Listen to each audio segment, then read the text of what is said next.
Hey, it's Vaughn here at your jazzdrumschool.com YouTube channel. Aloha, hope you're doing well.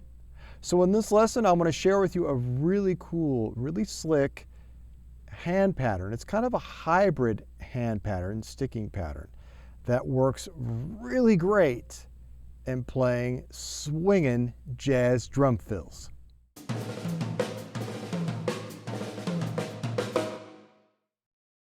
Now, this is one of my recent free drum lessons that I send out monthly to my email list subscribers. Now, if you'd like to get on my email list, you can click up here or also down below in the description, and you can get your free monthly lessons too. All right, without further ado, let's dive in, and I'll see you on the other side.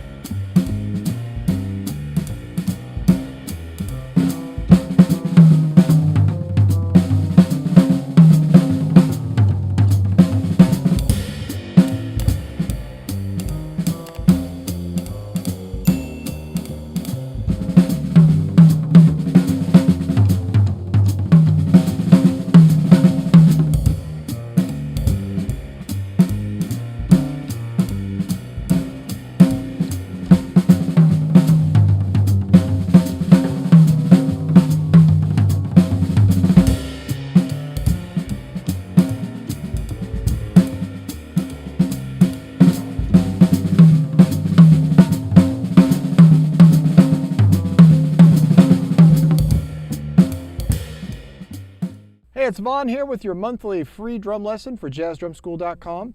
And this one is about a really cool rudiment that I love to play. And it's actually something I teach in my brushes mastery course as well. All I'm playing is right, tap, tap, right, left, tap, tap, left. Okay? That's all it is. Right, left, left, right, left, right, right, left, right, left, left, right, left, right, right, left. Accent on the singles. The doubles are really ghosted notes, okay? Very important to make these ghosted notes really soft and the accents really pop. So what I encourage you to do is take the pattern and work it around the drums. Get it around the drums as fast as possible. You can start off on a practice pad or on a snare drum and get comfortable with it, the sticking, but I encourage you to get it out to the drums as quickly as possible so that you learn how to move it around the kit.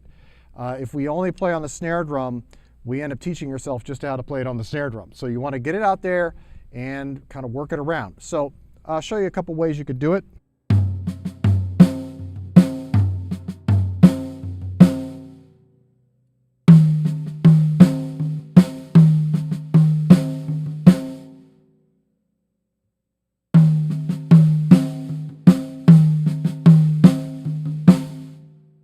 And I think you get the idea. You just start moving it around the drums. You can even throw in your cymbals.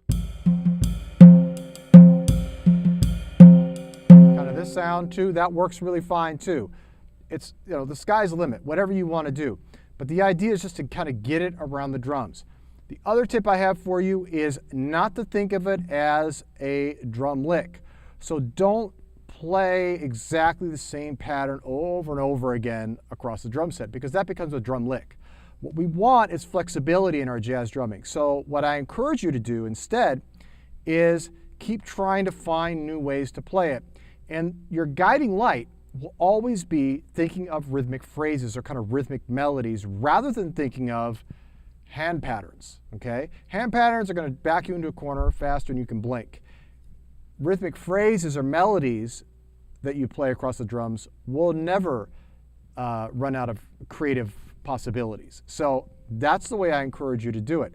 So I'm going to play a little bit for you, and I want you to listen and hear that I'm actually playing using the accents exactly as I've taught you the sticking pattern, but I'm actually using it in a way that is very musical. And actually I'm kind of creating some musical, kind of melodic, rhythmic phrases across the kit. Check it out.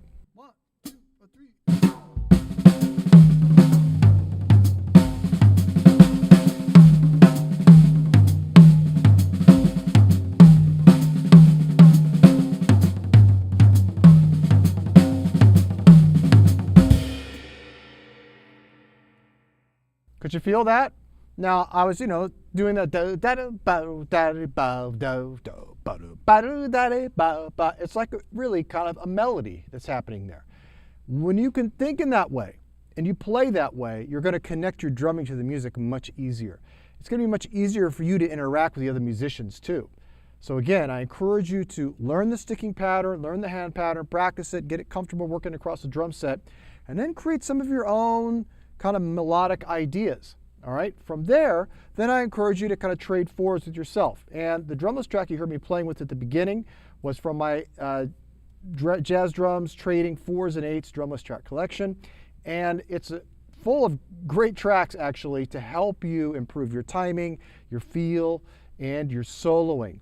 And this particular one was Days of Wine and Roses. And really, I'm just using basically a bass only track, but there are 2 other tracks and there are also 2 other versions for each song, each track that includes one with a bass walking behind the 4s, behind you when you play your 4s or your 8s or your soloing, and the other one is where there's no bass, and that's really challenging and really helps with your timing. So let me go ahead and play a little bit for you again. I'll use that bass only track, and I'm just going to trade 4s with myself. Just play 4 measures of time and 4 measures of creative rhythmic phrasing using that sticking pattern. All right, check it out.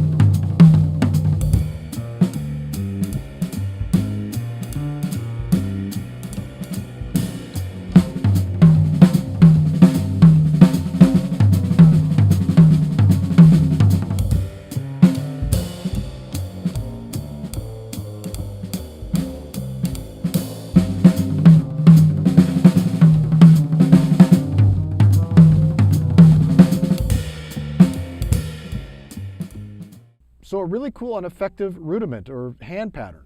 This is really great, and I encourage you to take it, work it around the drums, trade 4s with yourself, all right? Get comfortable with it. One of the things you can also do is you can displace it. I mean, you can start it on the and of one, or if you're tripletizing it, another thing you can do, you can start it on the of one. You can start on the ands or the uhs of any of the counts, basically.